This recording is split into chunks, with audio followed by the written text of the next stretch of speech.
Okay, on to understanding basis, how it works. This is one of the things that I get a lot of questions about is just this whole mystery behind how basis works and if the elevator is just, stealing the guy's money in basis. So I just wanted to get a little education around that. Um, First off, I like to think of basis as like a valve on a water spigot. So essentially, you've got all this grain in the country that needs to move to market. um, Left unchecked, basis or corn and beans would just flow to the market, right? So it's under constant pressure of people wanting to deliver. So that basis is like that valve on the water spigot. When grain is flowing faster than the commercial side would like, we widen out that basis a little bit. Think of it like turning that spigot off or turning it down. It's going to slow down the flow of grain to the export market. And then as, for whatever reason, grain stops flowing or is not meeting the current demand, we tighten up that basis. Think of it like opening up that water spigot and really letting that grain flow. So that's the analogy I like to use for basis. Again, as grain starts to move, it tends to widen out. So that's slowing down that flow of grain. And then as things slow down, it tends to tighten up, again, trying to speed up that flow of grain. A few prime examples, harvest time, especially given a big harvest under tremendous pressure for this grain to flow. So that's when you see those wider basis numbers. In our area, 30, 40, 50 under is not unheard of to keep this grain off the market. March is another great example. Roads get posted, so the pool of people available to haul in March gets significantly tighter. That's when you tend to see basis get a little better, trying to entice the flow of grain in that kind of time frame.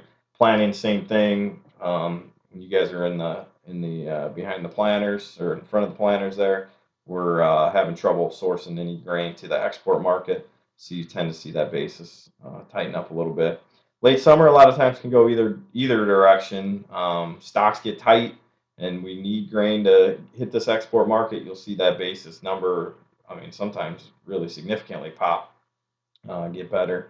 Or what tends to happen is even in that tight situation, once we're close enough to harvest time and we're meeting our needs, we feel like we have enough bought to get us through the end of the year. You'll see that basis start to widen out, so they're slowing down that flow of grain, tightening down that valve, and we're going to hold everybody off until the new crop finally hits the market there. So that's my analogy that I like to think about to get my head around basis a little bit. Couple things that I like guys to really know about basis is it tells you where your grain should be sold today. So I always get nervous when a guy calls me up and asks me what my cash price for corn is that day, and then tells me he's going to be calling some competitors to see what their cash price is. The reason that makes me nervous is, I may have the best, what I consider to be a great bid, and should be the best bid. But if he hangs up the phone with me and calls a competitor and the market happens to be up 10 cents, their bid may appear to be better, even though my bid would be up 10 cents as well. So I would much prefer the farmer to ask me what my basis is, compare those basis numbers, and to see where the best place to go with this grain is, especially as volatile as this market's been here recently. The other thing is it makes up a very small percentage of your cash price. So as much as I want guys to definitely understand basis and be able to pick up those few cents when they can, and really make some educated decisions around basis. The last thing I want you to do is to skip a good cash price because of a relatively poor basis. So just to give you an example, today we're 502 futures. This is old crop corn. We got a 12-cent negative basis, which gives me 490 cash. That basis only makes up 2.4% of the overall cash price. So, I really, as volatile as the futures market is, futures could easily make up for that 12-cent basis in any given move. So, I don't want you skipping out on good cash sales based on a poor basis. Carries significantly less price risk than futures. So, I mean, rarely, this is going to bite me anytime I say something like this, but rarely do you see basis change more than 3 to 5 cents in a day. I would say even that is on the higher end. Compare that to futures price, which is constantly changing 5 to 10 cents, and 20, 30, 40 cents is not unheard of. So um, that's why when you start to hedge your grain, you're eliminating the majority of the price risk that you have associated with that contract. You are still carrying that basis risk if you do it with a futures only contract, but again, that's going to be significantly less risk than what you're risking on the futures side of things. It's completely independent of futures. Basis, although will widen out to slow down the flow of grain, assuming basis, or assuming the futures market really runs. A lot of times you'll see basis widen out, but it really, in general, doesn't. If the price of corn is $5, or $3, or $7, really has very little to do with the basis that's going to be associated with that at your delivery market. So that's just something to think about. Yeah, and then I wanted to make sure everybody is well aware. You can lock basis in on its own. That's called a basis contract. So that would be no futures established on that contract. You can lock it in with your futures, which a lot of guys do. That's just a cash contract. So if you do a cash contract, you're locking in futures and basis at the same time. And then you can lock it in later. So that would be a hedge to arrive contract. That's where you're locking in your futures only price. And then you can lock in your basis later. One thing I like to point out to everybody is if you have a cash grain contract, you have basis set. So I hear it every once in a while that, some place doesn't have basis. They do. It's just embedded in their cash price, and they're not talking about it. It's where commercials make their money. So again, just to stress, we don't care about the price the way you do. So for example, say one day I buy cash grain from a farmer for $5. I buy that at a 25 under basis, which means the futures price is 5.25. At that same time, I'm going to immediately go sell 5.25 futures with the board of trade. That's to offset my hedge, so I no longer have any futures risk. So a lot of times, what happens is down the road, the guy says, "Hey, corn's $6 now. You really stuck it to me on that $5 corn that I sold to you." Well, just remember when I make that sale at $6, I'm also going to have to settle out of my short futures position at $6. So even though I may be selling that corn back at $6, I'm going to take a 95-cent loss on my futures position. But if I sold that at a 20 under basis, I'm going to net a nickel on that transaction. So we definitely are not taking on that futures risk. If we wanted to do that, we could do that with a long or short position naked on the board, but we're really not allowed to do that. So where does basis come from? So just so you know, my basis is the destination basis. So I'm dealing with basis as well, just like the producer is. When I make a sale, whatever that destination basis is, which is going to typically be a positive basis at an export market, but I'm going to subtract whatever freight it cost me to get it there, and then subtract my margin, and that equals the basis that I'm posting on a bid sheet every night. So just a few things to follow up on basis. It controls the flow of grain, tells the farmer where the best bid is.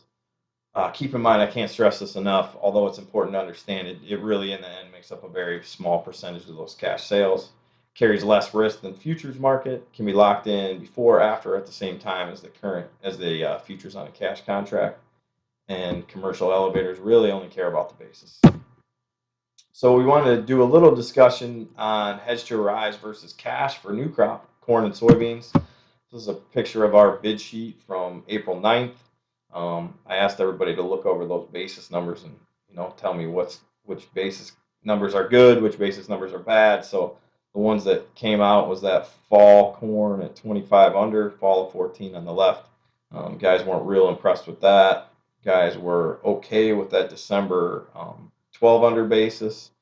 And then on the right, guys were really happy with the 15 under fall bean basis and the 5 under new crop basis numbers.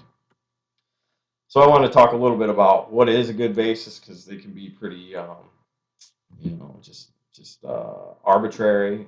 It seems when you're looking at them a lot of times. So just tell you in this area specifically because we're so close to the delivery contract at the Board of Trade, basis tends to get zero for the futures month. Now that doesn't mean we absolutely get to zero. We get pretty close either one side or the other. I like to look at historicals, which I'm going to go over here in a minute. Know your markets. Just it's important, especially in this area. You've got so many places you can deliver your grain. So I like to what's going to affect each individual market to help me understand whether that's a relatively good or relatively poor basis. Positive basis is usually good, unless it's something really crazy going on in the market. Any positive basis, I'm going to really take a good look at and consider a basis contract or a cash sale when I'm looking at that. The other thing, just to keep in mind, don't be fooled by spreads. We can quote basis a lot of different ways. In general, basis is quoted off the nearest futures month. So in an inverted market and lots of different situations, I could say, hey, I'm 5 under March, but I'm 60 over July, right? That ends up being the same cash price. So just don't be fooled by those spreads. Make sure when you're calling around that basis is based off the same thing in each one. So I got some charts here thanks to Midco Commodities on historical basis. This is actually River Ottawa corn basis. So this is the basis relative to the futures month. You can see this is for 2013 crop here. So you can see first off on the far left that inverted crop that was due to the drought of last year. We're almost $1 over on basis numbers, which some guys were able to take advantage of this year. More importantly, I want you looking at that October number. Looks like about 25, 20 under, caught most of it, 25 into that last half October. And then you can see those basis numbers tighten up as harvest trails off there. Back to 2012, 13. So again, kind of in that 20 under range for corn. And you can see as the year progressed, things got a little tighter on corn due to the drought, and we were seeing some really significantly positive basis numbers there. 2012, 2011, 2012, so a lot wider at that, still in that 20 under basis number for fall delivery, and then got, really close to zero or at about zero for December and really all the futures months after that. And then 2010, here we're talking what I would call more historical basis numbers, but 40 under for fall to our delivery locations, and then getting as good as 10 under. That was a big crop that year, so you tended to see basis relatively wide in all those slots. Additional considerations as far as hedges. Hedges cost money, so just be sure that if you're going to pay for a hedge because you don't like the basis, be sure that you anticipate basis improving enough to cover the cost of that hedge. Hedges do leave some risk on the table. You still have that basis number that may get wider or may get better. And then just if you're not used to hedges may add a little stress to your marketing plan. So, I think guys have a lot of opportunities to pick up a dime. But if that dime isn't worth your stress, then just do a cash sale if that's what you're used to. And then keep in mind hedges are more flexible as far as delivery. You can deliver to a lot of different locations, a lot of different times, depending on cash flow and all that. So I just took us back to this bid sheet again and wanted to, point out that 25 under harvest basis is historically pretty good. Fall basis of 15 under beans is really quite phenomenal. And then looking out at December, if a guy's going to pay a nickel for a hedge to arrive, you'd have to get to a 7 under basis to break even. I think we could easily get to, a 5 under zero. So, you'll have to look at that and see how much risk you want to take on there, how much complexity you want to add to your marketing program. So just in closing, thanks again to the Kendall County Farm Bureau for hosting this meeting. Thanks to the Kendall County corn growers for having me over. And then thanks to you and for your continued business at Grainco FS. Just a few things to keep in touch. If you're not getting my voicemails on USDA reports and basis updates, give me a shout. We'll get you hooked up with those. Find me on Facebook, Rodney Connor, Grainco FS. Email list. If you're not getting emails from me, let me know. Get signed up for our bid sheet and text messages, text message facility updates whenever you need them. Thanks and have a great day.